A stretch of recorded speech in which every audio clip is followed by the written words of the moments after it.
बीमारी भी बहुत ज्यादा बढ़ जाए और फिर मे भी आपके हाथ से भी चीजें चली जाएंगी। अगर एच पाइलोरी अनडायग्नोज्ड पता न लगे और पड़ा रहे तो वो भी कैंसर की सूरत इख्तियार कर सकता है। वो बहुत कमजोर रहते हैं, उनका वजन जरूरत से ज्यादा कम रहता है और कोई भी दवाई उन पर असर नहीं कर रही होती। कई दफा ऐसे होता है कि एलर्जीज शुरू से नहीं होती, वो बीच में फ्लेयर जिसे कहते हैं, फ्लेयर अप होना शुरू हो जाते हैं, फिर वो मसाइल करना शुरू कर देती है। आईबीडी अगर डायग्नोज नहीं होती वो भी कैंसर की सूरत इख्तियार कर सकती है। क्या फैक्टर्स जो वो लीड कर सकते हैं और उनको हम मिनिमाइज कैसे कर सकते हैं?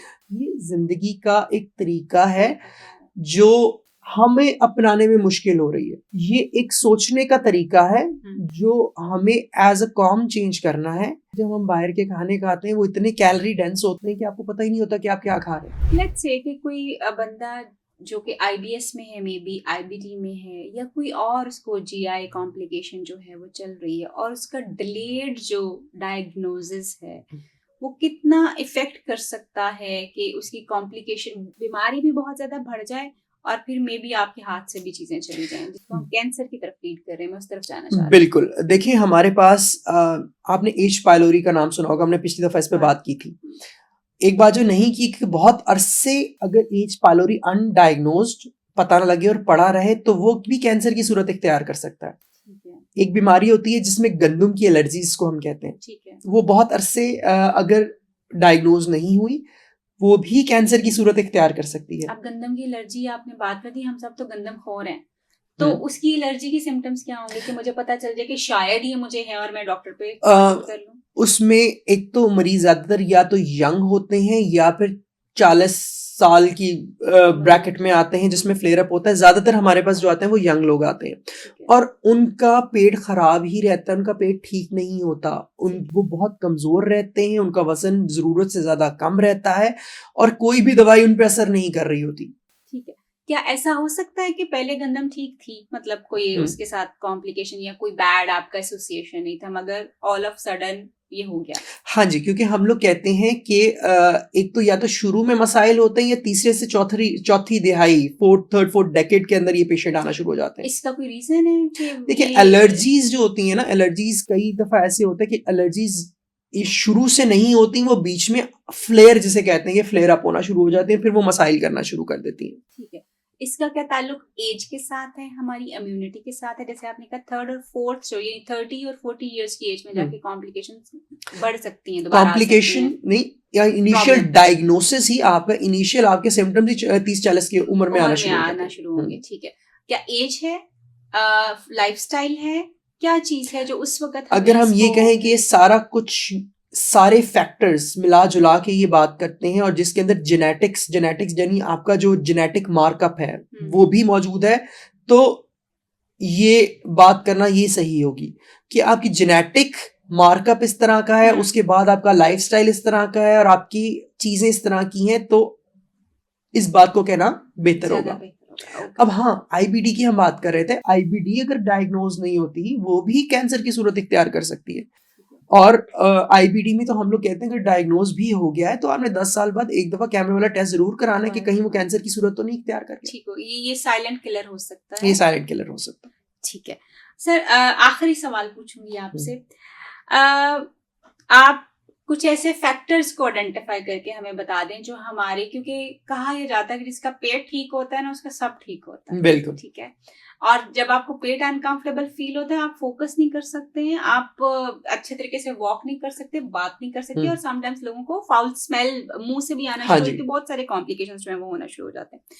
तो क्या फैक्टर्स जो है वो लीड कर सकते हैं और उनको हम मिनिमाइज कैसे कर सकते हैं? देखिए सबसे पहले आपकी आ जाती है लाइफस्टाइल। ठीक है।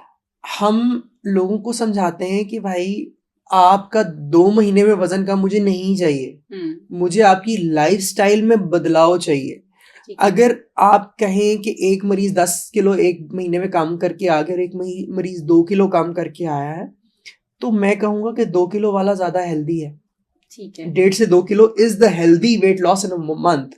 10 किलो 20 किलो में आपके जो डेफिशिएंसीज है वो बहुत आना शुरू हो जाती हैं, चीजें बहुत खराब होना शुरू हो जाती हैं। तो इट इज नॉट, ये ऐसे नहीं है कि आपकी एक दफा एक झटके में एक महीने के लिए जी हम लोग हेल्दी लाइफस्टाइल पे आ गए। ये जिंदगी का एक तरीका है जो हमें अपनाने में मुश्किल हो रही है। अगर आप किसी वक्त किसी गोरे से बात करेंगे तो वो बताएगा कि उसके जो दिन के स्टेप्स हैं, दिन में जितना वो चलता है वो 9,000 से 10,000 स्टेप्स हैं। अगर हम अभी लाहौर में या पाकिस्तान में सबके स्टेप्स निकाल लें तो 500 per day, 1000 per day average यही है। 2000, 3000, 4000, 5000 तो बड़े एक्टिव लाइफस्टाइल वाले हैं। उसकी वजह ये है, चले मौसम को हम जरूर दे लेते हैं कि भाई हमारा मौसम मुख्तलिफ है, लेकिन ऐसी बात है नहीं।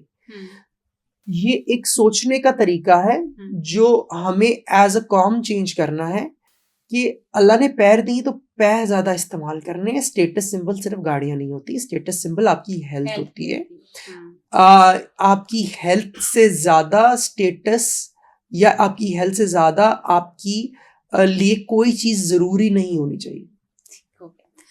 लाइफस्टाइल के ऊपर काम करना चाहिए और अपनी डाइट में कौन सी डाइट जो है प्रॉपरली इस्तेमाल करनी चाहिए। आपकी डाइट में नंबर 1 जो हमें सबसे ज्यादा प्रॉब्लम आ रहा है वो है जब हम बाहर के खाने खाते हैं वो इतने कैलोरी डेंस होते हैं कि आपको पता ही नहीं होता कि आप क्या खा रहे हैं। एक तो आपको पता होना चाहिए कि आप खा क्या रहे हैं और आपने कितनी कैलोरीज कितने दिन में ले ली हैं।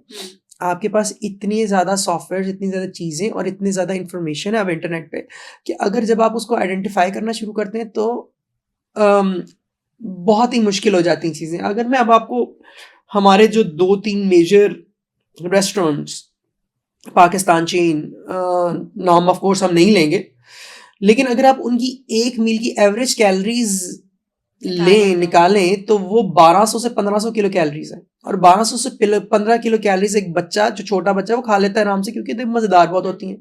लेकिन आप अगर उनको आइडेंटिफाई करें कि आप उनकी दिन की टोटल दिन की कैलोरी रिक्वायरमेंट कितनी है, उनकी टोटल दिन की कैलोरी रिक्वायरमेंट ही 1500 किलो कैलोरीज होती है जो कि वो एक मील में ले रहे हैं।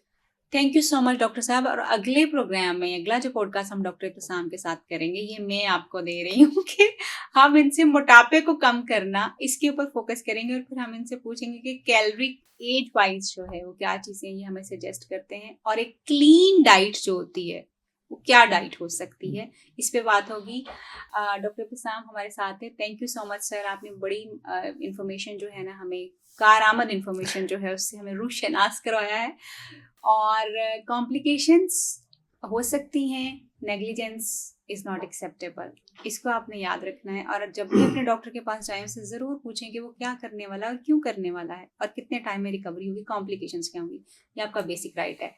ये आज का मैसेज जो है ये आपके साथ रहना चाहिए। अपना ख्याल रखिए, अपने प्यारों का। आपसे फिर मुलाकात होगी। अल्लाह हाफ़िज़।